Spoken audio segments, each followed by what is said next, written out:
We are now deeply concerned by reports of military movements taken by the Russian Federation inside of Ukraine. Any violation of Ukraine's sovereignty and territorial integrity would be deeply destabilizing, which is not in the interest of Ukraine, Russia, or Europe. Indeed, the United States will stand with the international community in affirming that there will be costs for any military intervention in Ukraine.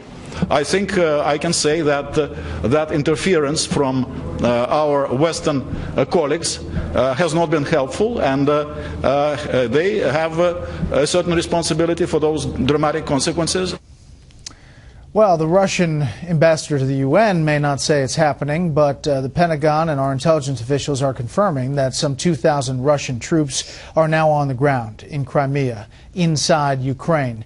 And that, you heard the president, is not something that the U.S. is behind. In fact, there will be consequences. There are costs, according to the president. What are those costs? And what is the next step? Let's bring in our panel. Jonah Goldberg, at-large editor of National Review Online. Charles Lane, opinion writer for The Washington Post. And syndicated columnist Charles Krauthammer. Charles. As we just heard a little earlier from Jennifer, the Ukrainians, and I think everybody, is shocked by the weakness of Obama's statement. It is, I find it rather staggering, and the fact that we have done nothing of any importance. But let me look at that statement, the one that you just quoted. Obama says he didn't say there will be costs. He said, we will stand with the international community, meaning we're going to negotiate with a dozen other countries who will water down the statement, in affirming that there will be costs, meaning in making a statement, not even imposing a cost, but in making a statement about imposing a cost for any military intervention. So he's like 3 levels removed. And what he's saying is we're not really going to do anything, and we're telling the world. And the reason all of this is important is because even the language of diplomacy, even though it's not going to change anything on the ground, it's a code, and it tells Europeans and others how serious we are and how much we want to carry it through. For example, you have a senior administration official saying we will consider a boycott of the G8 summit supposed to be in Russia. Announce today the boycott will be imposed as of now unless Russia withdraws. Withdraw our ambassador in Moscow. Make a statement that means something. How about advocate Georgia in NATO, or do something bold? Well, one thing that you could do under the Montreal Convention of 1936, I looked all this stuff up, we are allowed 2 frigates in the Black Sea.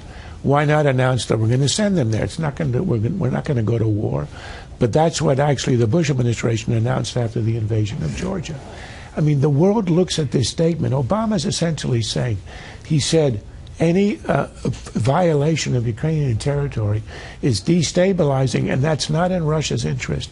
He is instructing Putin on what is in Russia's interest. I can assure you, Putin has calculated his own interest, and he's calculated that detaching Crimea from Ukraine and making it essentially a colony of Russia is in Russia's interest, because he knows he has nothing to fear from the West, because it's not led by anybody used to be led by the United States. It's also striking, Chuck, that the president said that Vice President Biden had just gotten off the phone with the Prime Minister of Ukraine.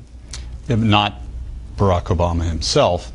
And I would add to what Charles just said, he said this would be destabilizing, which is not in the interest of Europe, Ukraine, or Russia, but he didn't say it wouldn't be in the interest of the United States. In the entire statement, there was no declaration of the United States' interest in this situation, one way or another. And I felt, out of the whole set of observations that the president made this evening, that was the clearest signal of all. He made no statement of the U.S. interest in this situation at all. Look, I made a list. In Hungary, in 1956, the Russians went in and the U.S. didn't do anything. In Prague in 1968, they went in, the United States didn't do anything. Poland in 1980, there was martial law. Georgia in 2008, and now we have Ukraine in 2014. I think Putin feels pretty comfortable that whatever these costs are going to be, they're very affordable from his point of view. This was a serious statement delivered to the White House briefing room and obviously to the nation because everyone picked it up. The president went on with his schedule, Jonah. 33 minutes later, across town, he delivered this to a Democratic audience. It's Friday. It's after 5 o'clock. So this is now officially happy hour with the Democratic Party.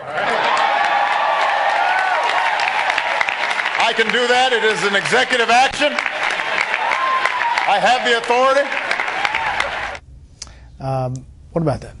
Yeah, well, I think it's almost out of the Onion, a perfect example of how Obama's comfort zone is domestic politics. That's what he wants. That's the prism through which he sees everything. That's probably why he didn't say anything about national interest. That's probably why he didn't say anything that could be soundbited against him, that conjured up reminiscences of red lines or anything like that. But he did. I want to get back to one thing that he said in his statement and I agree with what Charles and Chuck have said already, but he said, "The Ukrainian people have also reminded us that human beings have a universal right to determine their own future." That is exactly the kind of argument that Putin has ready off the shelf to say that the majority Russians in Crimea deserve to be returned back to Russia. And it's the kind of argument, the exact argument that they will make. There's a long-term thing about what happens to Ukraine generally, but in the immediate term, I think Charles is absolutely right. It's all about Putin cannot, in any way, shape, or form, allow Crimea to get out of his control. It is where the Black Fleet is. It is a key strategic asset. And when you listen to Barack Obama talk about this stuff, you get the sense that he has I'm not sure he knows these things, but you get no sense that he very much cares. From Afghanistan to Iraq, all this foreign policy has been through the prism of domestic politics. And that's why the strength of a statement, even though it's not going to change stuff on the ground in a week or 2 or 3, is important, because the rest of the world, if there's going to be a cost, it'll be economic or diplomatic or isolation or something. But they'll only do it if they have a sense the United States is serious about this. The Bush administration, the first Bush administration, rallied the world against the invasion of Kuwait, which would never have happened because the President of the United States said, "This will not stand. I'll do this alone if I have to." The world always waits for the signal. You could not have issued a more flaccid statement than what Obama did.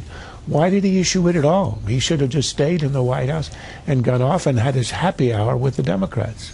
I should point out, there'll be people who say, well, what do you want the president to do? Well, he could have recalled an ambassador, announced a boycott. No, I mean today, not go to that Democratic event, not meet with the fundraisers. When he made his statement about the attack on Syria, where did he go immediately? To play golf. The world sees this, and it knows, as we just heard, they can tell if a president cares. And if he doesn't, they won't care, because unless you're led by the superpower, you will not go. One thing he could also have done is announced that we're going to look at the bank accounts that all of these guys have in the United States, because they all send their hard currency over to us, and we could freeze that, and they don't want to have that happen.